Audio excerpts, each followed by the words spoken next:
We just got in this beautiful rugged case, very large, definitely something that I think most airlines would approve for travel, from IWI. If you haven't been tracking, they were formerly known as IMI, Israeli Military Industries. They are now Israeli Weapon Industries. What's inside this case is what's coming up next on GBGuns.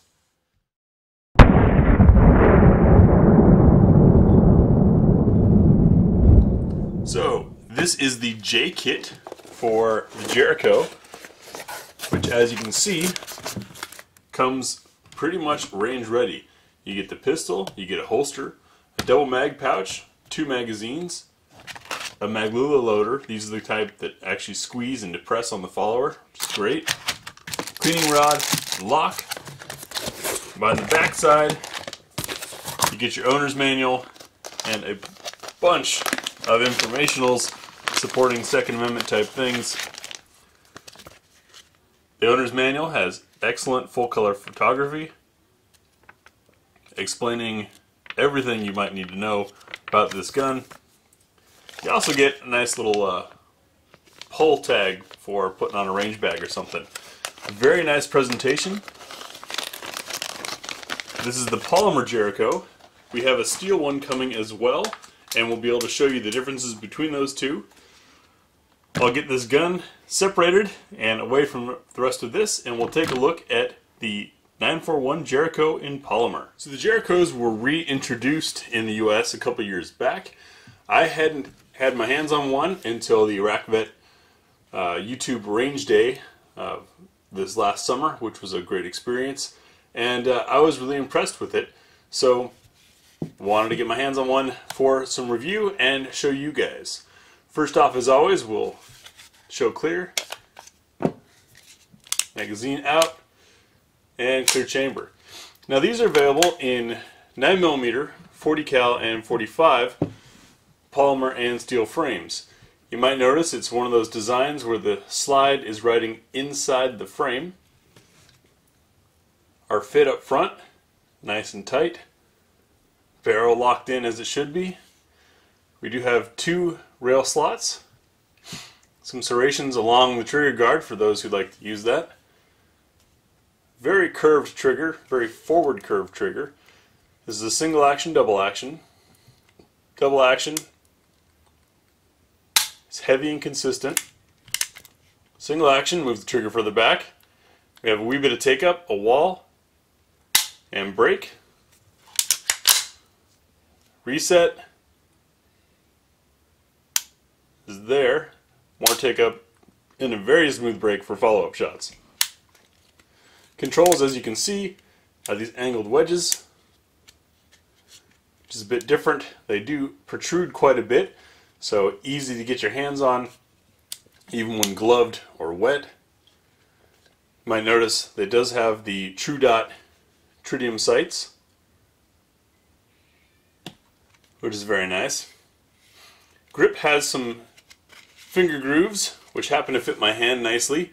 The trigger guard is relieved high enough for my middle finger to get in there, and mag release still within reach.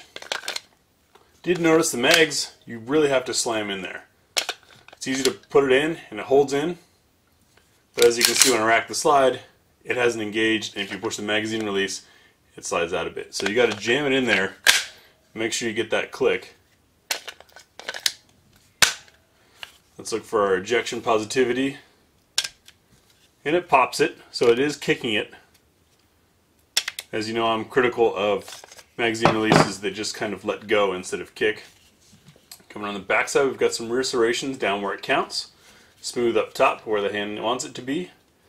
Nice beaver tail extension, keeping your hand clear out of the way of that hammer. Our rear slide to frame fit, very snug.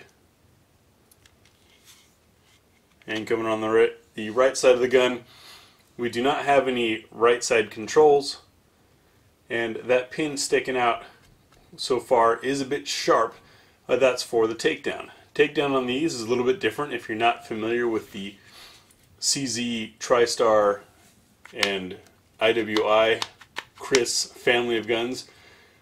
Those two dots there have to be lined up, and then you push on this back side of the pin to pull it out, and then the slide comes off free and clear. The manual suggests you do that by pushing on the front here to line those two pins up. I like to put my thumb through the trigger guard to hold them in place, and then getting that pin out can be a little tight. That's what the magazine's for. Give it a good whack. Now the pin comes out, and the slide comes right off. No need to pull the trigger. Take a look inside. We still have all the packing grease in there. We can see our metal rail inserts in the polymer frame. Recoil spring. We've got a steel guide rod, and it looks like a dual spring in there. See the inner spring. Barrel machine fairly clean. Do need to get that packing grease off there. Nice long feed ramp and open shoulder in case you get a round that's a little out of whack. Looking in our slide. Very clean machining. Overall, very nice construction. We'll check that chamber for support.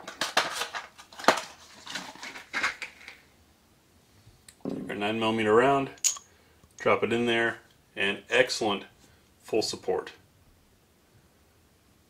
You can see what we're looking at is how well that round sits down in there, and there is nothing exposed outside of that chamber that doesn't need to be. That helps protect you from blowout and weak brass. It also, I think, and I'm sure someone can prove me wrong, but it makes sense to me that if the round is fully supported like that, you're going to get full pressure pushing the round out instead of expanding the brass. Of course, the brass does swell a little bit, but it seems to me that you could get potentially more ooey, more velocity that is, out of a system like this versus like the standard Glock unsupported chamber. So that is the Jericho 941 in polymer. I'll get this packing grease off of it back together, and we'll get it out to the range soon. Love to hear your thoughts on the gun. Please leave comments below. Is this something that interests you, doesn't interest you? Do you own one or know someone who has? Or have you not yet seen one? Thanks for watching GBGuns. And if you watched this far, you appreciate our format and what we're doing, or maybe you're waiting to make that really angry comment. Either way, click the big griffin up here to subscribe. The link over here to show you a related video based on what you just watched, or down here is the playlist relevant to this video. Once again, we appreciate your feedback, your comments. Join us on Facebook, Instagram, and we'll see you in the next video.